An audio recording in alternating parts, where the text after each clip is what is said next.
instantes o texto de Gênesis capítulo 6, versículo 9, que expressa o seguinte: esta é a história da família de quem? Noé. Noé era homem justo, diga, justo, íntegro, entre o povo da sua época. Ele andava com Deus. Aí está a diferença. Ele andava com Deus. Você tem andado com Deus? Glória a Deus. Continue andando com Deus. Você tem o Espírito do Senhor Jesus Cristo habitando no seu ser? Glória a Deus. Todos nós temos.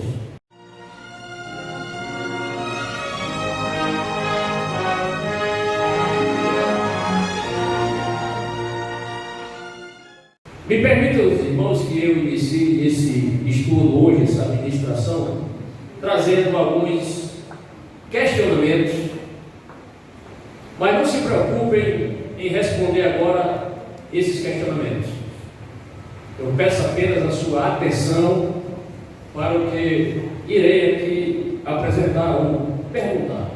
Preparei as 5 ou 6 perguntas. Além de Noé, outras pessoas na Bíblia foram declaradas justas? O que significa, irmãos, o termo ser justo?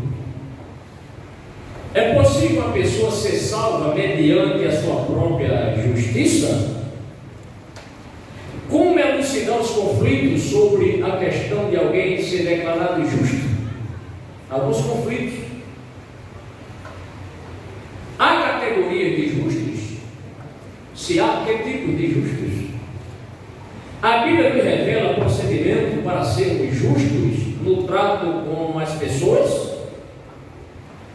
A Bíblia nos revela procedimentos para sermos justos no trato com as pessoas? Como uma pessoa cristã pode ser declarada justa? Isso é possível?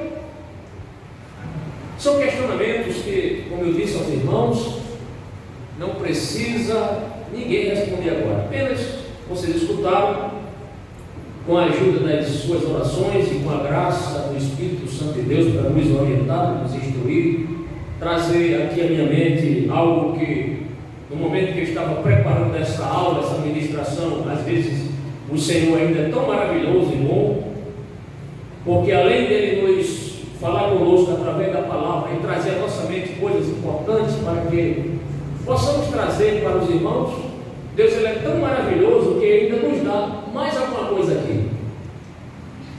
Sempre Ele tem, porque a fonte é inesgotável. Glória a Deus. Quanto mais a gente tem sede, ou quanto mais a gente bebe dessa água, mais o Senhor tem água para nos dar. Glória a Deus. Leia novamente o texto, Gênesis 6, verso 9. Esta é a história da família de Noé. Noé era homem justo. O que mais? Íntegro. Entre o povo da sua época, ele andava com Deus. Irmãos, dei o seguinte tema para esse estudo: Noé, sua justiça e integridade. Mas pastor, Noé foi um personagem lá no Antigo Testamento. Será que vamos aprender alguma coisa hoje aqui? Ora, irmão, Deus não reúne o seu povo em vão.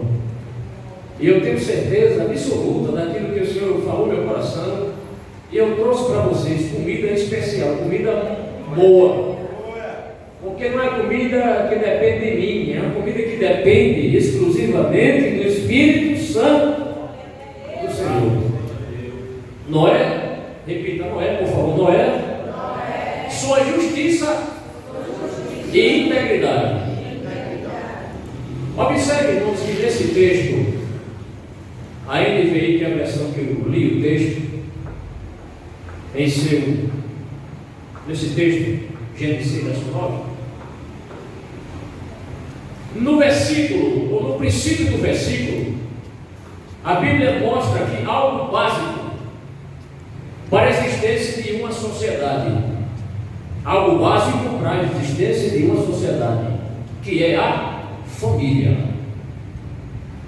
Declara o texto em sua primeira parte: esta é a história da família de Noé. Em algumas versões, na maioria dos irmãos tem: esta é a história das gerações de Noé. Por isso que eu gosto de NVI. Fala mais de forma assim, clara. Esta é a história da família de Noé. O capítulo 6, 7 está contando a respeito da família de Noé, a salvação da família de Noé, como a família de Noé foi salva. Então trata-se de uma história, a partir do versículo do capítulo 6, a história da redenção de uma família.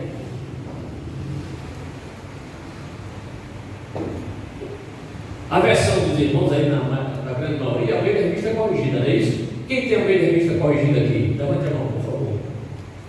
É a maioria dos irmãos. Tem irmãos que não sabem a versão ainda. Depois dá uma olhadinha. Primeira página você olha lá, Almeida Revista atualizada, corrigida, NVI, NVT, NAA. São várias versões. Porém, prefiro ficar com esse texto aqui. Esta é a história da família de Noé. Então, fica melhor assim, né? Irmãos, a partir do capítulo, ou do verso 9 deste capítulo 6, nós veremos como a família de Noé, ela foi salva do primeiro juízo que o Senhor trouxe sobre a terra. Qual foi o primeiro juízo? O dilúvio. A partir deste capítulo 6. Contudo, irmãos, o verso 9 prossegue afirmando: Noé era homem justo, íntegro entre o povo da sua época. Isto é, justiça e integridade faziam parte ou estavam presentes na vida de Noé. Justiça e integridade. Isso é muito importante para a gente entender o que estou apresentando aos irmãos. Mas afinal, pastor, o que é uma pessoa justa? Você vai aprender agora, ou vai relembrar esse conceito, o que é uma pessoa justa. Há muitos sinônimos que esclarecem o que é ser uma pessoa justa. Uma pessoa justa é o mesmo que dizer uma pessoa legítima. É o mesmo que dizer também uma pessoa verdadeira. Uma pessoa benevolente, uma pessoa benigna e muitos outros sinônimos.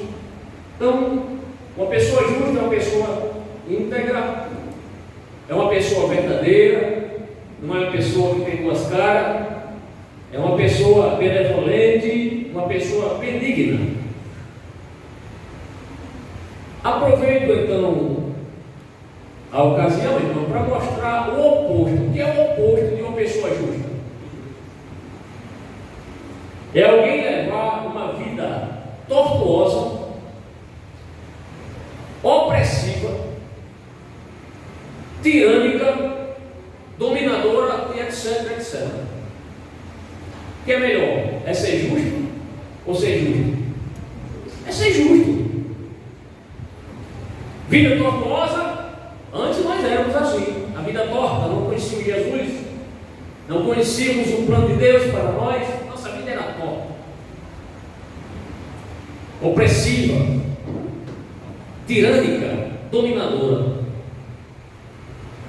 Mas outra vez eu quero repetir: Noé era homem justo, íntegro entre o povo da sua época. Irmão, nós vamos ministrar esse estudo em 5 tópicos. Não será possível nós concluirmos hoje, não é possível. A gente abre a Bíblia, começa a olhar para o texto, e o Espírito Santo nos ajuda, e o Espírito Santo, como é o professor por excelência, tem tanta coisa num texto desse para a gente, que se fosse nos falar assim, demora mais, quanto mais você demora na meditação, mais o Espírito Santo de Deus tem algo a me revelar dentro da palavra. Então não tem como concluir. Talvez eu chegue no segundo tópico. Se chegar no terceiro, estamos no lucro. Certo, irmão? Aliás, nós já estamos no lucro, porque já estamos aprendendo e lendo e estudando a palavra. E no lucro ainda, sabe por quê? Porque Jesus está aqui entre nós. E a gente sente a presença dele e adora e glorifica. Glória a Deus. Então já vimos o que é ser uma pessoa justa e o oposto de uma pessoa justa. Vamos ao tópico primeiro. O contexto social e espiritual da época de Noé.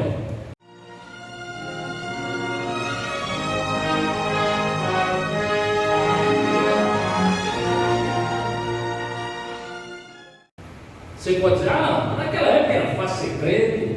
Irmão, nunca foi fácil ser crente. Acrescento, nunca foi fácil ser crente fiel. Porque ser crente é uma coisa, ser crente fiel é outra coisa. O maior crente na Bíblia é o diabo. Só não obedece. Por que você diz isso, pastor? Não se escandalize, não. Porque ele já esteve na presença de Deus. Quem aqui já viu Deus? Ninguém. O diabo já viu Deus, esteve na presença do Senhor, viu o trono de Deus, viu anjos, querubins, serafins. Então, ele não tem dúvida da existência de Deus, porque ele foi um anjo de luz do Senhor.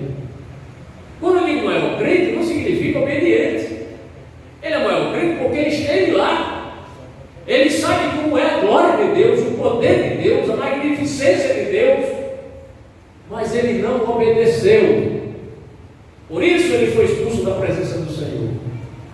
Então, só ter o nome crente não quer dizer muita coisa, não. Agora, crente fiel, aí é que está a diferença, irmãos. Quantos crentes fiéis temos aqui nessa noite, irmãos? Glória a Deus.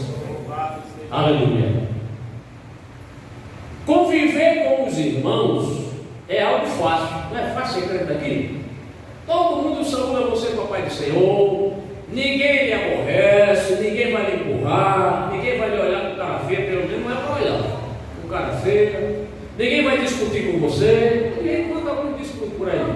Entendeu? Então é um ambiente assim de adoração, de louvor, de comunhão, de confraternização, de consideração, não é verdade? De amor fraterno. Aí é fácil ser crente no meio nosso aqui. Agora, é difícil conviver com pessoas corruptas e pessoas violentas. É difícil. Você vai ouvir nome feio, vai levar empurrão, gente vai querer brigar com você, dizer coisas horríveis com você. Então, aqui é uma bênção. Mas lá no mundão, a coisa é totalmente diferente. E Noé, irmãos, ele conviveu no meio de uma geração boa ou ruim? A geração era boa ou ruim? É ruim, corrompida.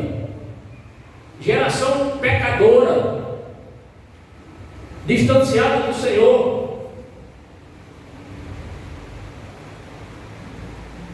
A geração era tão corrompida. Olha o que diz o texto de Gênesis 6, verso 5. Acompanhe a sua Bíblia.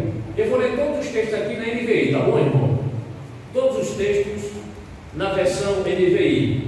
Vamos ler Gênesis capítulo 6, versículo 5. Diz assim, irmãos: o Senhor viu que a perversidade do homem tinha aumentado na terra e que toda a inclinação dos pensamentos do seu coração era sempre e somente para o mal. Quem foi que viu a corrupção? Quem foi que viu o pecado? Deus. E viu o Senhor que a maldade do homem se multiplicara sobre a terra, e que toda a imaginação dos pensamentos, pessoas maquinando, tramando fazer o mal nos corações, no íntimo, e que toda a imaginação dos pensamentos do seu coração era somar continuamente. Ninguém queria fazer alguma coisa boa. Ninguém planejava fazer o bem, ser benigno, ser benevolente. Não, era mal. As pessoas iam dormir, certamente, pensando, tramando no mal que ia fazer no dia seguinte. Só o mal consola certos tipos de pessoas, irmão. Há pessoas que só se sentem felizes praticando mal, sendo ímpias, violentas, corruptas, assassinas. Mas louvemos ao Senhor que nós nos sentimos alegres com a presença do Espírito Santo de Deus na nossa vida. Nos alegramos com isso. Esse texto, irmão, quando a gente lê esse texto, significa dizer que os efeitos da maldade humana tinham devastado famílias, amizades e outros tipos de relacionamentos. Então eu faço aqui outra pergunta, baseado no texto que nós acabamos de ler. Isso não é um diagnóstico fiel dos dias atuais? Essa maldade do homem que tem se multiplicado sobre a terra, toda a imaginação dos pensamentos do seu coração, ela somar continuamente, não é uma radiografia fiel do dia de hoje? Sim, com certeza, irmão. Como o mundo está, e à medida que o homem se afasta de Deus, a violência aumenta, a corrupção no coração da pessoa aumenta. Aí chega uma pessoa, como essa que eu li há poucos minutos, querendo banir a Bíblia. Vocês acham que banindo a Bíblia dos corações das pessoas, a violência vai diminuir ou aumentar? Vai aumentar, irmãos, porque a Bíblia, a palavra de Deus, é remédio para a alma. Aqui está o remédio, o diagnóstico e o remédio para a alma. O homem violento, ele só para de ser violento. O homem beberrão só para de ser beberrão. O homem homicida só para de cometer homicídio quando ele conhece Jesus. A partir do momento que ele conhece Jesus, a vida dele é transformada, é mudada. As pessoas às vezes procuram um psicólogo, tudo bem, mas vai receber lá muitas orientações, mas na maioria das vezes a pessoa não muda, porque a mudança tem que ser no interior do coração. Não é só uma questão de mente, é coração também. E Jesus sabe falar e tratar com o coração, o Espírito Santo sabe tratar com o coração, Deus sabe tratar os corações dos homens e das mulheres. Então isto, irmão, essas atitudes desagradaram ao Senhor. Gênesis 6, verso 6, olhem. Então o Senhor arrependeu-se de ter feito o homem sobre a terra, e isso cortou-lhe o coração, ou pesou-lhe o coração. Então, repita, arrependeu-se o Senhor de haver feito o homem sobre a terra, e pesou-lhe em seu coração. E, consequentemente, Deus planejou eliminar da face da terra aquela geração corrupta e pecadora. Isso está no versículo 7. Passemos a ler. Disse o Senhor: farei desaparecer da face da terra o homem que criei, os homens e também os grandes animais e os pequenos e as aves do céu. Arrependo-me de as Deus feito. Deus fez como criou o homem, formou o homem, né?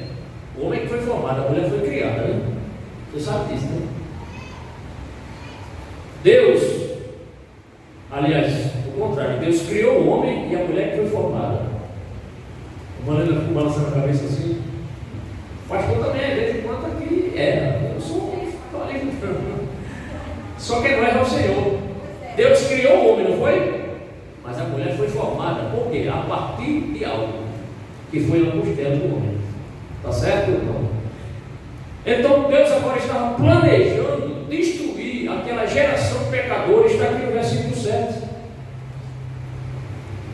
Então aquela geração, ela sobrepujou, ultrapassou o intolerável. Foi uma degradação tão grande, tão tremenda, que Deus vou dar cabo dos homens e das mulheres e dos animais. Arrependam-me de haver. Você diz, mas foi Deus se arrepende. Deus deu a nós, a cada um de nós, o livre-arbítrio, o poder da escolha Deus deu a gente. Escolha. Deus não nos criou como o homem cria um robô programado para fazer só determinadas funções. Deus nos deu a liberdade de escolha. Você que escolhe ser fiel a Deus ou não. Obedecer, não obedecer, ler a Bíblia, não ler a Bíblia, orar, não orar. A escolha é sua. E Deus ter dado essa capacidade do homem fazer escolhas, infelizmente o homem escolheu o errado. Deus orientou, não faça isso, não coma dessa árvore. Ele foi a Eva primeiro, depois Adão, e ambos pecaram, desobedeceram ao Senhor. E aí passou a semente, podemos dizer, da corrupção, do pecado, da desobediência, passou para as gerações futuras. E o pecado ele só estava aumentando. Porém, o versículo 8 nos dá uma notícia excelente, muito boa, o versículo 8. A Noé, porém, o Senhor mostrou benevolência. Então, nem todos haviam se corrompido. Havia um fio de esperança na humanidade. Um homem chamado Noé. Noé, porém, achou graça aos olhos do Senhor. Significa isso, é que Deus olhou para Noé e viu retidão nele. Que homem justo! Esse homem não usa 2 pesos e 2 medidas. 1 quilo é 1 quilo.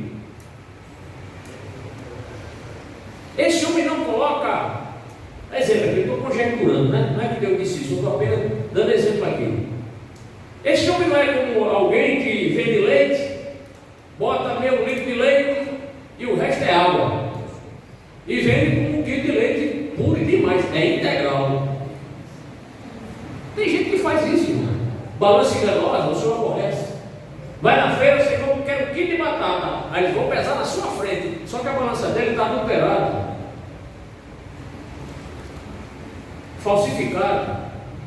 E você vai para casa pensando que comprou 1 quilo de batata. Aí você tem que fazer um teste, vai outra balança num lugar mais de confiança, você, poxa vida, camarada me enrolou. Por quê? Semente da corrupção. Gente ímpia, gente corrupta. Eu pergunto, Deus vê isso ou não? Ora, se não vê, Deus vê. Balança enganosa, Deus vê.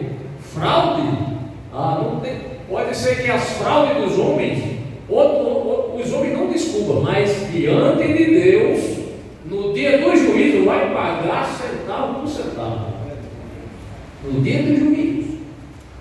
Se todo ser humano soubesse e cresce que um dia haverá o juízo do grande trono branco. E a Bíblia diz, João diz, eu vi os grandes e pequenos serem julgados segundo as suas obras. Grandes e pequenos. Vocês estão entendendo? Então Deus olhou para Noé e viu Noé um homem íntegro. O homem verdadeiro, um homem que não se corrompia. Noé foi uma pessoa justa, íntegra, na sua geração. Agora eu faço uma pergunta e se segura aí para você não cair do banco. Agora, será que a sociedade lhe vê como uma pessoa justa e íntegra? Eita, eu me incluo aqui também. Será que a sociedade nos vê como uma pessoa justas e íntegras? A sociedade, o nosso vizinho. Eita, Jesus, pastor, agora o senhor avançou o sinal. Mas é verdade, irmão. Se não, em que aspectos precisamos melhorar? É por isso que a gente está aqui, para aprender a palavra de Deus, para a gente melhorar, irmão. Cada culto é como se fosse assim, um remédio a mais que Deus dá a gente, um comprimidozinho a mais que a gente tem que tomar para a gente ser mais crentes. Perfeitos aqui nós nunca seremos, desista disso. Se você disser, Senhor, quando eu estiver perfeito, me leve para o céu, não vai ser nunca. Mas a gente está o quê? Num processo chamado santificação. Santificação. Isso é algo diário, paulatino. Ninguém aceita Jesus e diz: eu já sou santo. Você está, meu irmão, no caminho da santidade. Justificado, você já está. Agora, a santificação é um processo que vai culminar com a nossa glorificação, com a transformação do nosso corpo corruptível num corpo incorruptível. Glória a Deus. Aí sim. Mas jamais nós chegaremos à perfeição de Deus. Pastor, agora estou triste. Quer dizer que você, como Deus, nunca foi e jamais será. Porque só existe um Deus verdadeiro. Glória a Deus. Satanás queria tomar o trono de Deus, o lugar de Deus. Mas lá no céu só há espaço para um Deus, e tem que ser um Deus verdadeiro. É Jeová, Elohim, Adonai, Yahvé, glória a Deus, El Shaddai. São os nomes de Deus e outros nomes.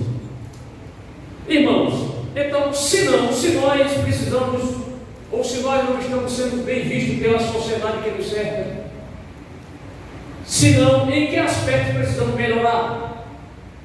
Aí a Bíblia tem resposta para tudo, né, irmão? A Bíblia dá a seguinte orientação para cada um de nós.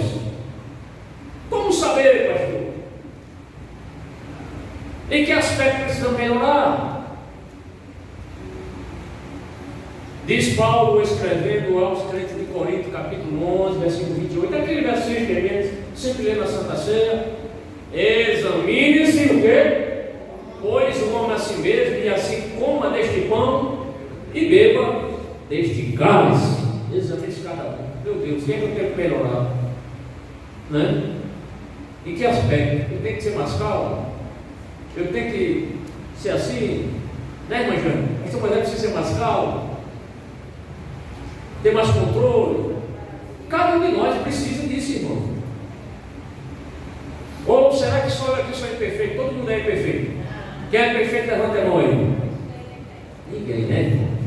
Todos nós temos nossas falhas, né? Tem falha. Não tem minhas falhas, não. E você pensa que não tem, não? Tem, irmão. Todos nós temos. O único que pisou nesse chão, que nunca cometeu falha, foi o nosso Salvador amado, o Senhor Jesus. Esse nunca cometeu. Esse sempre agradou a Deus.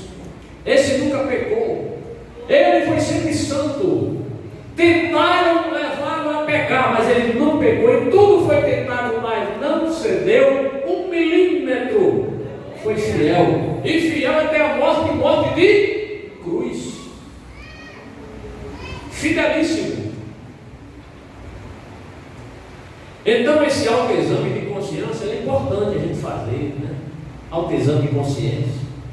E Deus então examinou o coração de Noé. E Noé passou no teste. Olha, para passar no teste com Deus não é fácil não. Noé passou no teste. Deus olhou o coração de Noé, viu as atitudes de Noé, viu que ele não se miscuía com a sociedade corrompida. E Deus disse: ele é justo, ele é íntegro. Com ele não há falcatrua, com ele não há engano. O certo é certo, o errado é errado. Quando ele julga de forma correta. Ele não é parcial. Ele é justo. Terminado esse primeiro tópico, vamos ao segundo. 30 e poucos minutos, vamos ver se a gente avança aqui um pouquinho. Segundo ponto dessa mensagem, irmãos: pessoas que foram declaradas justas.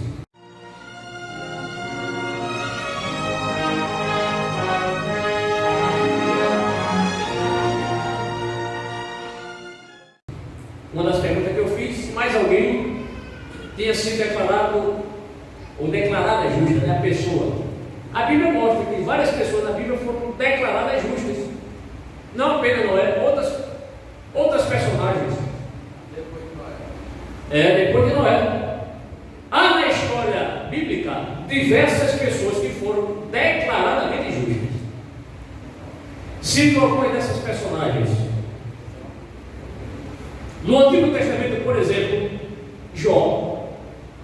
Jó foi considerado uma pessoa justa. Ouça, Jó, capítulo 1, abra sua Bíblia aí, por favor, amados irmãos, Jó 1, verso 1. Na terra de Uz vivia um homem chamado Jó. Era homem íntegro e justo, temia Deus e evitava fazer o mal, ou praticar o mal. Ou seja, Jó tinha qualidades que Noé tinha: justo e íntegro. Mas indo agora para o Novo Testamento, pastor, será que lá tem? Também encontramos várias pessoas que foram declaradas justas. Eis alguns. Mateus 1,19. José, esposo de Maria. Pense no homem justo. Mateus capítulo 1, verso 19. O texto é claro quando diz assim, irmãos: você, José, seu marido, um homem justo. O pai adotivo de Jesus não poderia ser uma pessoa injusta, tem que ser um homem justo.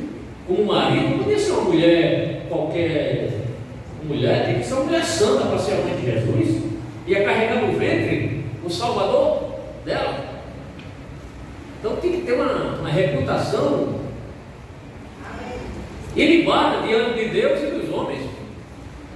Mateus 1,19 diz assim: você, José, seu marido, um homem justo e não querendo expô-la a desonra pública, como viu ela grávida, né?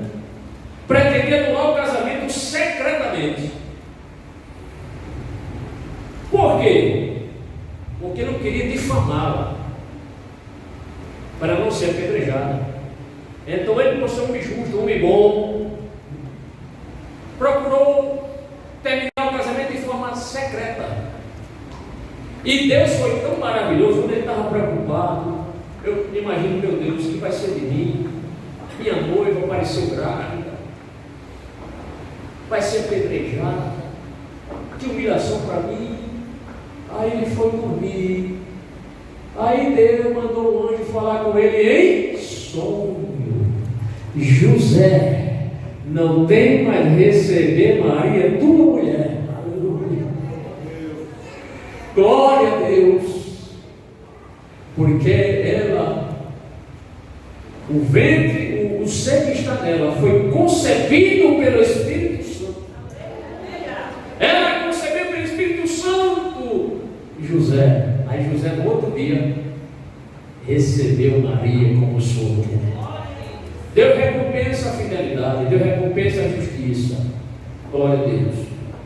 Outro personagem, irmãos, que foi declarado justo, inclusive por seu inimigo, e depois mandou matá-lo, foi João Batista. Um homem justo também, João Batista. Homem justo. E João Batista era aquele homem austero, né? Severo, tem esse negócio.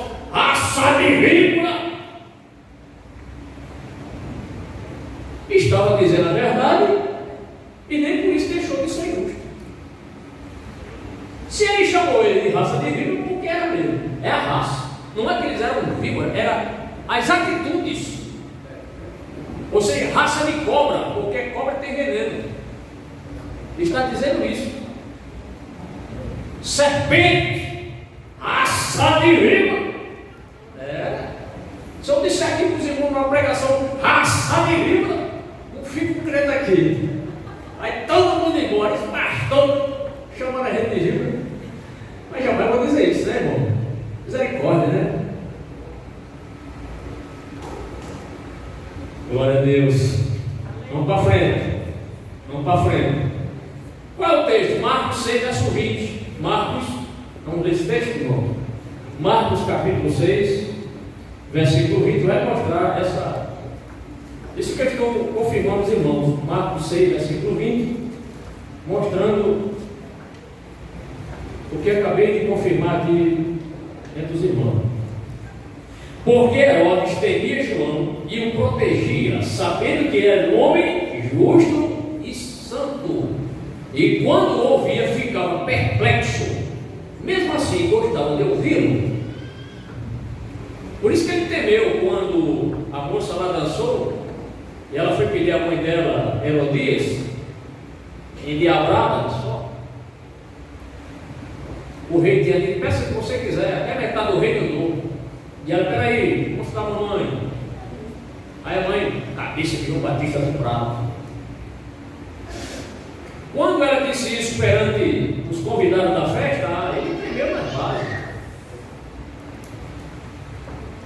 Porque ele gostava de ouvir João Batista. Diz aqui no texto. E ele sabia que João Batista era um homem justo. Mas a mulher não gostou, Herodias, porque João Batista denunciou o pecado de adultério. Porque Herodes estava convivendo maritalmente com a cunhada dele, a esposa do irmão dele, Herodes Filipe. Eram 3 Herodes, irmão. Herodes velho, né, que morreu. Era tão rico. Morreu tão rico que era, né? Mandou matar as crianças ali em redor de Belém. E logo morreu. Aí deixou 3 filhos, cada um pior que o outro. Herodes Arquelau, Herodes Antipas, que é esse Herodes Antipas aqui, e Herodes Filipe. O mesmo irmão era Herodes Filipe. Então, porque Herodes temia João e o protegia, sabendo que ele era um homem justo e santo. João Batista era um homem, diga, homem justo e santo. A gente precisa dessas 2 características: ser justo e ser santo. Não precisamos. E quando ouvia, ficava perplexo. Mesmo assim, gostava de ouvi-lo. Marcos 6, verso 20. Então, perceba que João não foi apenas alguém justo, uma pessoa justa, mas santo também. Mas outro personagem das Sagradas Escrituras, irmãos, que foi declarado justo e que faz parte do Sinédrio, talvez você não lembre o nome dele ou o sobrenome. Um homem que fez parte do Sinédrio foi José, mais conhecido como José de Arimateia, também um homem justo. Ouça-me com atenção Lucas 23, 50. Lucas 23, 50. 23, 50. Expressa-se a palavra do Senhor. Havia um homem chamado José, membro do conselho. Esse conselho aqui é do Sinédrio, viu, irmão? Homem bom e justo. A versão chama governador, mas a versão mais clara é que ele fazia parte do Sinédrio. Olha a definição. Havia um homem chamado José, membro do conselho, homem bom e justo. Homem bom e justo, até aqui. Havia um homem chamado José, membro do conselho, homem bom e justo. E essa declaração ela é de extrema relevância, sabe por quê? Porque José de Arimateia não se imiscuiu, não se misturou quando Jesus estava sendo julgado. Ele não foi na conversa dos seus colegas do Sinédrio que tramaram a porta do Senhor. Por quê? Porque ele era um homem justo e bom, ou bom e justo. Aliás, irmão, José de Arimateia, além de ser um homem justo, também foi mencionado como homem bom. Por isso a Bíblia cita homem bom e justo. A gente precisa ser pessoas boas. Precisamos ser pessoas justas. Precisamos ser pessoas íntegras. Outra pessoa que foi declarada como justa, isso aqui já é um ancião. Quase que dizia o nome dele, Simeão. Simeão. Olha, eu estou apenas aqui no início do estudo, viu? Estou só citando, trazendo, depois de que a gente vai entrar mesmo aqui, com a graça de Deus, trazendo informações excelentes para a nossa vida espiritual. Aqui estou apenas só no campo da história, da narrativa, tá certo? Então Simeão também foi uma pessoa declarada justa. Lucas escreveu o seu evangelho, Lucas 2, 25, vou ler aqui. Havia em Jerusalém um homem chamado Simeão, que era, olhe agora, percebam justo e piedoso. Nós precisamos ser piedosos, levar uma vida pia. O que mais, pastor? E que esperava a consolação de Israel. Era um homem justo, piedoso e que esperava a consolação de Israel. E agora que é o melhor. E o Espírito Santo estava sobre ele. Provavelmente já era uma pessoa com uma idade avançada, mas o Espírito Santo do Senhor preparou ele. Você não vai morrer sem antes ver o seu Salvador, o Redentor, o Cristo. Você não, se mesmo você não vai morrer agora, você só vai morrer depois, quando você vê o seu Salvador, quando você vê o Cristo. E quando Jesus entrou lá, sendo levado por sua mãe e seu pai, aí ele pôde dizer: Senhor, agora despede em paz o teu servo, porque os meus olhos já viram a tua salvação. Oh, irmão, piedade, era piedoso, era justo, era um homem que tinha esperança, esperançoso. Então, era um homem piedoso. O que significa piedoso, pastor? Piedoso significa um homem santo, virtuoso, temente a Deus. Então, a vida piedosa é a pessoa que leva a vida santa, leva uma vida virtuosa, uma vida de temor ao Senhor. Mas observe então que nesse texto, a justiça e a piedade de Simeão conduziram a ser um homem esperançoso. O crente precisa ser uma pessoa esperançosa? Precisa. A gente precisa ter esperança nas promessas do Senhor, nas bênçãos do Senhor, no livramento do Senhor, no refrigério do Senhor. Em todos os aspectos, a gente precisa ser pessoas de esperança. Nós não podemos ser como os demais homens que não têm esperança. Nós temos esperança. Precisamos ter esperança. Ah, dificuldade, pastor, a tribulação é grande, a luta é grande, mas tem esperança que você vai vencer? Tem esperança que a luta vai passar e você vai vencer e se alegrar? Simeão ficando velho, cabelo branco, rosto enrugado, não viu o Salvador, mas o Espírito Santo falou com ele que ele não ia morrer sem antes ver o Salvador dele, e que esperava a consolação de Israel. Mas que esperança é esta? Outra pergunta aqui, outro questionamento. Mas que esperança é esta, pastor? Talvez você esteja me perguntando, e aí eu tenho a resposta. É a esperança do surgimento do Messias, o Senhor Jesus Cristo. A esperança era essa. Ele esperava a consolação de Israel. Por quê? Com a vinda do Messias. Porque havia muitas profecias acerca da vinda do Messias, e ele esperava, porque ele sabia que com a chegada do Messias, a redenção de Israel seria feita. Os irmãos se lembram que naquela época, quando, no contexto aqui da história de Jesus e antes de Jesus, o Império Romano era a nação dominadora, opressora. Todas aquelas nações ali em volta do Mediterrâneo pertenciam ao Império Romano. Israel não era diferente. A nação vassala, escrava, que pagava impostos a César, ao dominador. E Simeão esperava que um dia isso se acabasse, terminasse isso com a vinda do Messias. E é aqui que muitos, até o homem de Deus, se enganaram. Até o próprio João Batista, quando estava preso, ele: hoje eu sou o profeta do Senhor, prometi nas Escrituras que eu seria o Atalaia, que ia à frente, ia preparar o caminho dele. Eu preguei e falei sobre ele, que ele era o Messias, e agora eu estou preso. Porque na perspectiva de João Batista, ele achava que o reino de Jesus seria um reino político. Vai ser sim, posteriormente no milênio, mas naquele contexto, o reino de Jesus era um reino espiritual. E Deus, olha, Deus é tão estratégico. Deus não erra nada, não erra um milímetro. Deus é tão correto Os cálculos de Deus são perfeitíssimos. Ora, de que adiantaria Jesus ter vindo para expulsar os romanos?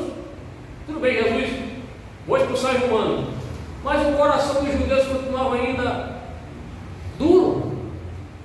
O que é que Jesus fez? Veio preparar. João Batista começou a preparar o coração dos homens, se arrependam, para que sejam perdoados os vossos pecados, sejam batizados. Jesus também, a primeira mensagem de Jesus foi mensagem de arrependimento.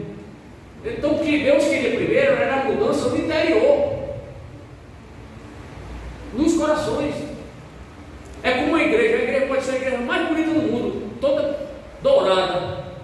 E se o coração das pessoas, dos crentes, for um coração duro, não dá glória a Deus, não dá aleluia, não sente a presença de Deus, de que adianta as paredes bonitas? Um piso dourado, diamantado, não adianta. Então, o reino de Jesus foi para conquistar. João Batista começou e Jesus continuou, foi conquistar os corações dos homens que estavam distantes de Deus para Deus. Esse período que o Brasil está passando agora, de político, é para trazer os crentes mais próximos do Senhor. Mais próximos do Senhor. A nossa dependência depende exclusivamente, irmão, de Deus. Temos que entender isso. Nosso refúgio e fortaleza não é o homem, é Deus. Quem concorda, diga amém. Amém. Eu pensei que eu estava falando aqui coisa errada, que ninguém disse nada. Eu tenho que lembrar os irmãos, diga amém, irmão. Os irmãos, amém. Sabe por que você não diz amém logo? É porque estou pregando e você está pensando, amanhã, meu Deus, o que é que eu vou fazer? Amanhã tem uma consulta, amanhã tem a conta da KR, outro da Telé. Existe mais Telé, né, irmão? Não foi Telé. Mas da TIM, sei lá, preocupado com o dia de amanhã. Aí você fica aqui no culto, não é? Não vou dizer que é missa de culto de corpo presente, porque aqui não é missa, aqui é culto, né, irmão? Mas fique aqui, irmão, olha, me empreste seu ouvido para que o Espírito Santo de Deus use aqui a palavra e chegue no seu coração, na sua alma, no seu espírito, porque você precisa ouvir isso, irmão. Precisamos ouvir isso. Então a esperança de Simeão era o surgimento do Messias, o Senhor Jesus Cristo. Porém, irmãos, no Evangelho Lucano é o Evangelho de Lucas, há uma declaração de peso. Essa declaração é de peso, viu? O versículo, de todos os versículos que eu li aqui, esse, prepara aí a caneta para você marcar na sua Bíblia. Se você não marcar, vai perder uma bênção aí espiritual, no sentido de santificado. Tá certo? Então, no Evangelho de Lucas, é uma declaração de peso que alguém proclamou. Alguém disse que aquela pessoa era justa. Por quê? Isso tem peso? Porque se trata de um inimigo dizendo que alguém é justo. Um amigo dizendo, pastor Moisés é justo, mas é meu amigo, rapaz, não vale não. Agora, um camarada que não vai com minha cara ou com a sua, dizer, rapaz, irmã fulana é crente, viu? Pensa que a mulher é crente, pensa que o obreiro crente, um inimigo, uma pessoa que não gosta da sua cara dizer isso, você é crente. Um inimigo dizer que a pessoa é justa, tem peso ou não tem, irmão? Lucas capítulo 23, versículo 47. O centurião, vendo o que havia acontecido, louvou a Deus, dizendo: certamente esse homem era justo. Glória a Deus. Alguém que até deve ter participado das surras que deram a Jesus lá no pretório. Um centurião, o inimigo de Jesus, declarar que Jesus é justo. Tem peso ou não tem, irmãos? Tem peso. Bendito seja o nome do Senhor. Certamente ele participou das torturas psicológicas e físicas do Senhor Jesus. Quem sabe ele também chicoteou Jesus lá, porque Jesus foi chicoteado, bofeteado, cuspido no rosto dele. botaram o pão no rosto de Jesus, aí o soldado dava bofetadas. Aí dizia assim: profetiza quem te bateu, rei. Escarneceram do Senhor. Quem sabe esse soldado, esse centurião participou? É uma hipótese, mas agora ele reconhece que Jesus era justo. Glória a Deus. Entretanto, irmãos, vamos prosseguir. E já que nós estamos falando ainda sobre centurião, há outro militar nas páginas do Novo Testamento que também foi declarado justo. Vocês sabem quem? De quem estou falando, não é? Quem foi? Cornélio. Abra sua Bíblia aí, lá em Atos, capítulo 10. Capítulo 10, versículo 22. Capítulo 10, versículo 22. Eu acho que vamos ficar só até o tópico 2, irmão. Versículo 22, capítulo 10 de Atos, verso 22. Os homens responderam: viemos da parte do centurião Cornélio. Ele é um homem justo e temente a Deus, respeitado por todo o povo judeu. Observe aqui, a justiça de Cornélio está justificada porque ele é temente a Deus. Uma pessoa ser justa, mas não ser temente a Deus, não é tão justa. Está longe de ser justa.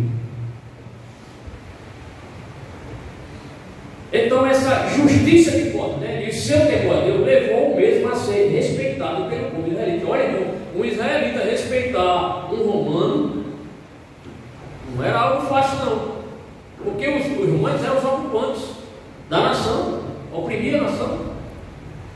Nenhum judeu gostava de ter uma nação opressora dominando eles. Mas agora os próprios judeus: não, ele é justo, ele é bom. Então isso, irmãos, é da mais alta relevância, porque foi um testemunho de judeus contra ou a favor de um centurião, a força ocupante. Porém, Cornélio era alguém distinto em relação aos seus companheiros de fardo. Enquanto seus companheiros de fardo oprimiam Israel, era aquelas pessoas assim, austeras, severas, a Bíblia declara: ele é um homem justo e temente a Deus, respeitado por todo o povo judeu.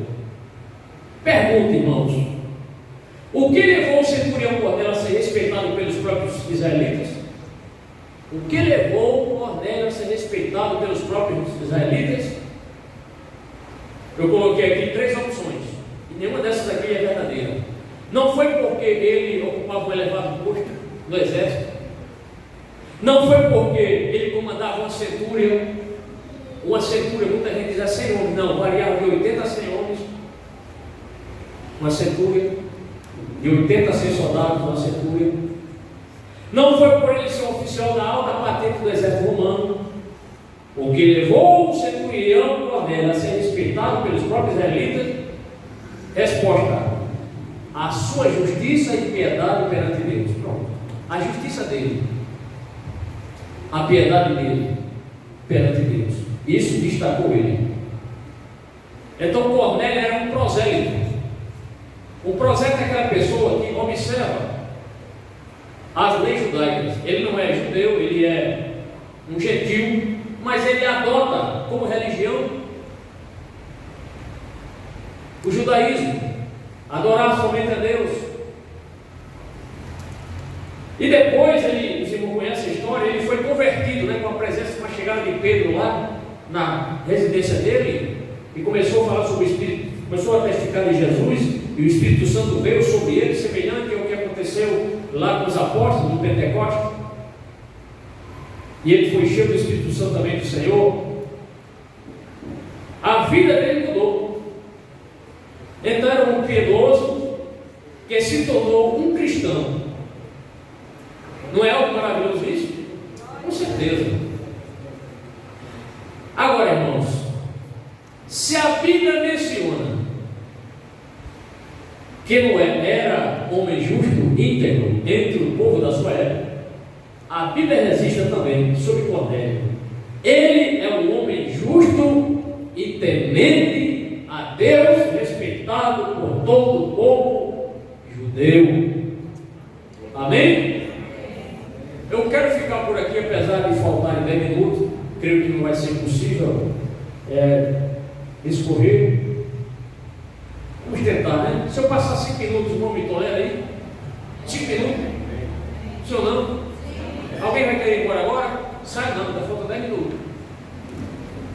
Terceiro ponto: conflito sobre a questão de ser justo.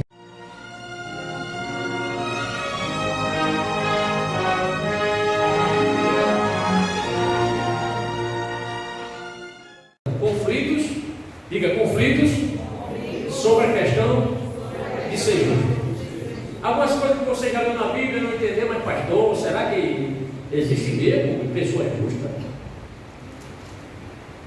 Irmão, nós vimos na Bíblia, nos textos que nós acabamos de ler, que várias pessoas foram declaradas justas, íntegras, boas, tementes a Deus e etc. Porém, há texto nas Escrituras, quer dizer, irmãos, que parece contradizer o que nós afirmamos. Parece contradizer. O que é a contradição? É algo que não, como dizia meu tio aceitou Jesus, um tio que eu tenho, irmão do meu pai, lá do interior. Mas assim, nunca foi uma pessoa que realmente se converteu de coração. Aí nós vamos lá, perguntava se ele era crente, ele disse: eu sei lá, tem hora que a Bíblia diz, se contradiz, né? Não tem tanto conhecimento. Mas às vezes você lê um texto e diz: será que aqui não tem uma contradição? Não. O pastor leu versículos aí dizendo que a pessoa é justa na Bíblia, mas depois eu me deparei com um texto que não é bem assim. A pessoa não pode se considerar justa. Aí por isso que eu coloquei aqui como tópico conflitos sobre a questão de ser justo. Por exemplo, ouça essa pergunta aqui de Elifaz, um dos censuradores de Jó. Jó 15:14. Censurou Jó. Os irmãos sabem que aqueles pseudo-amigos de Jó, ao invés de ajudar Jó, é o tipo do crente assim: você vai visitar a pessoa está doente, a pessoa está lá doente, meu Deus, estou doente. Você, em vez de chegar lá e fazer uma oração por ele, animar ele, não, você vai sair dessa, você vai escapar, homem. Você é crente, alguém vai lhe curar, vai lhe restaurar. Daqui a pouco você vai estar louvando a Deus lá no conjunto herdeiro de Sião. Amém. Não é bom a pessoa animar? Agora a pessoa chegar para desanimar, rapaz, aí tem coisa, aí tem pecado escondido. Declare logo que você pecou. Olha, foi isso que fizeram com Jó. Ao invés de ajudar Jó, Deus vai te dar vitória, meu irmão, conta comigo e tal, acusaram Jó de: você não é tão justo assim não, Jó, aí tem coisa aí, tem pecado oculto aí, viu? Foi o que fez Elifaz. Jó 15:14. Como o homem pode ser puro? Como pode ser justo quem nasce de mulher? Olha, mas a Bíblia não diz no início que Jó era um homem justo? Agora chega esse camarada aqui dizendo que ele não é justo. Não pode um homem ser puro, um homem filho de mulher, e queria que fosse filho de quem? Né? Como o homem pode ser puro? Como pode ser justo quem nasce de mulher? Aí chegou outro amigo dele, esse aqui era Elifaz, chegou um amigo dele chamado Bildade, outro acusador de Jó, também questionou, quase dizendo as mesmas coisas. Como pode então o homem ser justo diante de Deus? Como pode ser puro quem nasce de mulher? Jó 25, verso 4. Todos dois colocaram em dúvida a justiça de Jó, o caráter de Jó, a santidade de Jó. Mas se você olhar para esse texto aqui, não dê crédito a esse camarada não, viu? A Elifaz nem a Bildade não. Muita gente, não existe homem justo não. Olha o que disse que Elifaz aqui. Ele diz que não pode um homem filho de mulher ser justo. percepção dele, na mente dele. Vocês estão rindo de quê? Hein? Não entendi nada. Deixa pra lá, vou correr. Então eu falei que ele faz humildade. Jó 25, versículo 4. Agora, irmão, percebam que esses questionamentos, atenção, por favor, olhe para mim. Percebam, irmãos, que esses questionamentos são semelhantes e que esses dois personagens não admitiam que uma pessoa jamais poderia ser justa. Foi isso agora que eu expliquei para os irmãos. No entanto, a palavra de Deus mostra que Noé, e não só Noé era um homem justo, íntegro entre o povo da sua época.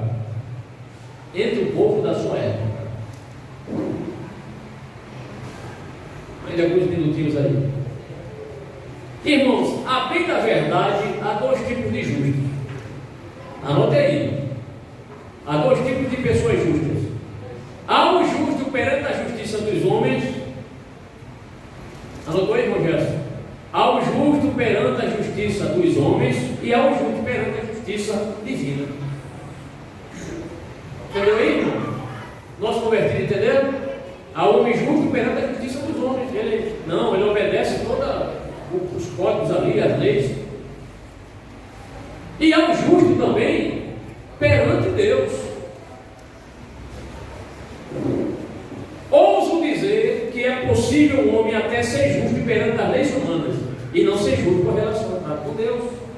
Não é isso? A pessoa não, aquele juiz bem severo assim, e ele é justo mesmo, ele não omite nada do que está escrito na lei, aplica a lei, né? Então ele é justo porque obedece à lei dos homens. Mas não significa que o juiz, por ser tão severo, austero, né? Tão imparcial, que ele seja temente a Deus. Às vezes é ateu, nem crê em Deus.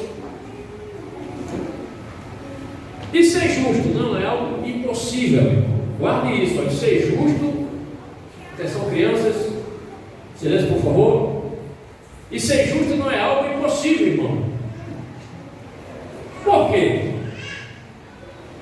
Pois se assim fosse, qual seria o sentido do proverbista ter deixado esse texto? Você entendeu o que eu quis dizer? Ser justo, eu disse, ser justo não é algo impossível. Pois se assim fosse, qual seria o sentido do proverbista que escreveu o provérbio ter deixado esse texto? Qual é o texto, pastor? Provérbios 29, versículo 6. O pecado do homem mau o apanha na sua própria armadilha, mas o justo pode cantar e alegrar-se. Entendeu? Só diga bem se entendeu. Amém. Ainda bem que o pastor Luciano está atento. Né, pastor Luciano? Muito bem. Vou repetir o versículo que você entendeu, querido, querida irmã. O pecado do homem mau o apanha na sua própria armadilha. Sim ou não? Sim. Dê um exemplo. Amon fez armadilha para matar quem? Mandou quem? Quem foi para a forca? Hein? Amon. Mas o justo pode cantar e alegrar-se. Então, se a Bíblia diz que o justo pode cantar e alegrar-se, é porque existe o justo. Amém? Glória a Deus.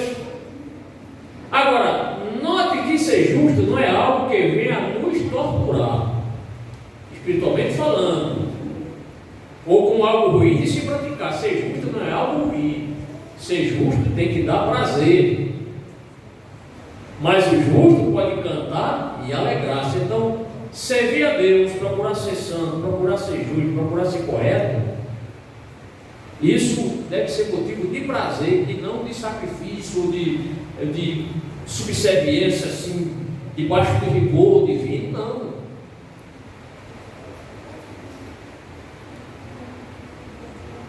Fechando este ponto sobre conflitos, sobre a questão de ser justo, pergunto: então, por que o justo sofre? Por que o justo sofre? Deveria ser o contrário, o injusto é para sofrer. Olha, a pessoa obedece a Deus. Por que sofre? Aí, irmão, mais uma vez é na Bíblia que nós encontramos a melhor resposta. Abra sua Bíblia, Eclesiastes capítulo 9. Salmo, Provérbio, Eclesiastes, né? Eclesiastes capítulo 9, versículo 2. Isso aí explica tudo. Por que o justo sofre?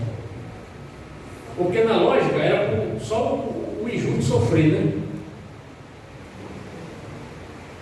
Todos partilham um destino comum.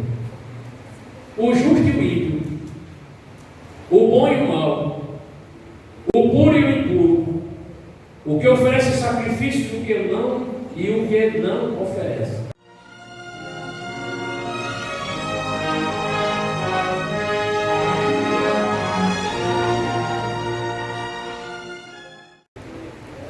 O mal que vem para o justo alcança o injusto também. Isto é, as mesmas tragédias que acometem o justo, acometem o injusto ou o injusto e o justo. Os mesmos conflitos, as mesmas enfermidades acometem o justo. O crente pode morrer de câncer? Pode, se for vontade de Deus ele morrer, Deus cura, ele parte para a glória do ele. O crente pode morrer de uma tragédia, de uma virada de automóvel? Pode, o ímpio também ele morre, o crente também morre. Agora, ele vai deixar de ser crente? Porque passou por uma tragédia? Não. Então, o que vem sobre essas tragédias, essas consequências ruins que acometem a pessoa, porque o que não pode ser uma tragédia é uma tragédia espiritual na vida do crente. A tragédia espiritual é que essa aí que realmente destrói a nossa alma, nos afasta de Deus. Agora, a tragédia física, né? Nós, por enquanto, nós como crentes de Jesus, a gente pode sofrer tragédia física. O que não pode é uma tragédia espiritual. O que é uma tragédia espiritual? Um pecado hediondo, um pecado grave que a pessoa não se arrependeu. Não é? Parte para a glória sem se essa pessoa vai para a glória dele, né? É o crente que não fala com o outro. Isso é um pecado, irmão. Se você não tiver comunhão com o seu irmão, você está vendo aqui, como é que você vai ter comunhão? Não, pastor, quando chegar no céu, a gente faz as pazes. Ah, é? Tem que ser aqui, irmão. Não é verdade? Seguir a paz com todos e a santificação, sem a qual ninguém verá o Senhor. Espero que aqui não tenha nenhum crente aqui de mal com o outro, né? Não fala com o outro, aí fica difícil conviver assim, né? Glória a Deus. Então guarda esse princípio, irmão. Um princípio aqui, ó. Não é justo que não sofra. Não é justo que não sofra. Olha para Jó. Olha Jó. Tão justo. Um homem que, quando os filhos faziam uma festa, uma comemoração, um aniversário, um banquete, ele se levantava de madrugada, irmão, para oferecer sacrifício a Deus, porque quem sabe o filho dele, até por pensamento, ou ação, ou atitude, pecasse, aí ele estava oferecendo a Deus. Olha que homem santo, para que nenhum dos seus filhos desagradasse a Deus, ele oferecia sacrifício a Deus, para Deus perdoar alguma atitude dos seus filhos. Amém? Então encerramos o tópico 3. Se Deus nos permitir, estaremos entrando no próximo estudo, um bom exemplo sobre praticar o que é justo. Aí vamos entrar na parte mais prática aqui para os irmãos aprenderem e para nós convivermos bem em sociedade, com os irmãos e com o nosso Deus, nosso Pai Celestial, que é santo e vive para todo sempre. Amém? Fiquemos em pé, amados.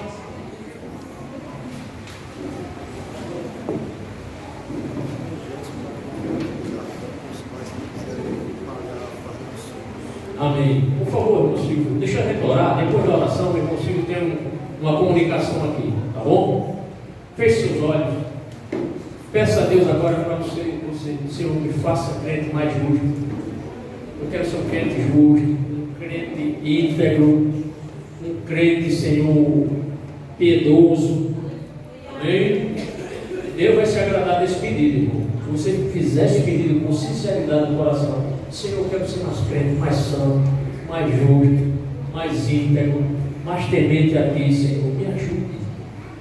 Pai celestial e santo, Deus de toda a glória, Deus, Tu és o Deus, o nosso Deus, Senhor. Não há Deus tão bom quanto Tu és, Senhor. Afinal, Tu és o verdadeiro Deus. Tu nos ama tanto que revelaste, Senhor. Te revelaste a nós através da Tua palavra. E aqui nós expomos a Tua palavra, ensinamos a Tua palavra, Senhor. Começamos a ensinar aqui nesse texto, Pai, usando aqui seu exemplo de servos Deus, que foram pessoas tementes, íntegras, de vida, Senhor Deus amado, vida no altar, pessoas consagradas a Ti, Senhor. E Tu te agradaste desse Teu servo, Pai, mas também nós queremos ser pessoas justas. Nos ajude, Senhor. Afinal, muitas vezes, nós, Senhor, transgredimos a Tua palavra. Às vezes cometemos, Senhor, injustiça, Senhor, por meio de palavras, de ações, atitudes nossas. Nos ensina a sermos mais crentes íntegros, verdadeiros. Ó Senhor, sem fingimento, sem máscara. Nos ajude, Senhor, a sermos tão crentes lá fora como crentes lá dentro. Nos ajude. Faça com que sejamos mais tementes a Ti, mais sujeitos à Tua vontade, Senhor. É o que nós te pedimos, hoje e para todo sempre. No nome de Jesus.